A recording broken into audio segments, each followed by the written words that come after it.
Being a gay educator in Wyoming is not always an easy job. My why I continue to do the work that I do is I have a platform where I can advocate for those who haven't found their voices yet. Here at the state level, that advocacy comes with telling your story.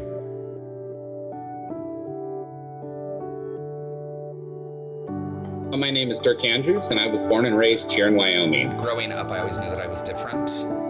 Couldn't necessarily put a title to it. When I started high school, I definitely knew that I was gay. My freshman year of high school was the year that Matthew Shepard was murdered. The beating of a gay college student in Wyoming.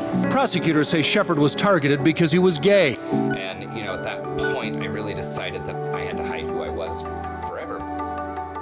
After my freshman year of college, I moved to Casper College. That year, I met my now husband. And kind of really discovered that I really needed to come into who I was.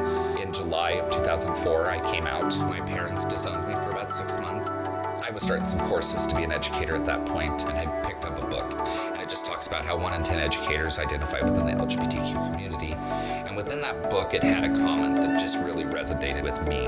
And it was really about how you may not believe that I'll be with you in the afterlife, but I want to spend as much time here and now in this life with you. And I gave that spiel to my mom. We both bawled our eyes out, but really it mended that relationship. When 2014 happened, we were the first to actually apply for a marriage license in the state of Wyoming. Hit the paper and everything.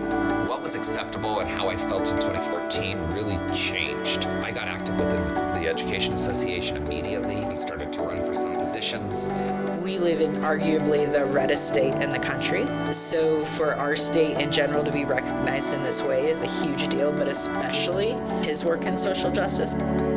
Dirk and I had been working on creating an LGBTQ plus caucus for the Wyoming Education Association. I had a local that asked us, do you have any trainings on the legal protections students and educators have for Wyoming? I said, we don't have it, let's create it. And I said, Dirk, will you create this with me? From there, Jenny and I started creating this PowerPoint of this LGBTQ plus and the legalities in schools, working with lawyers.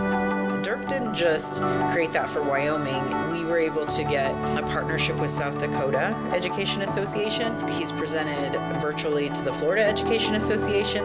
I'm lucky as I get to be the NEA director for the state of Wyoming. And so when I go out there, I get to meet directors from all over the country.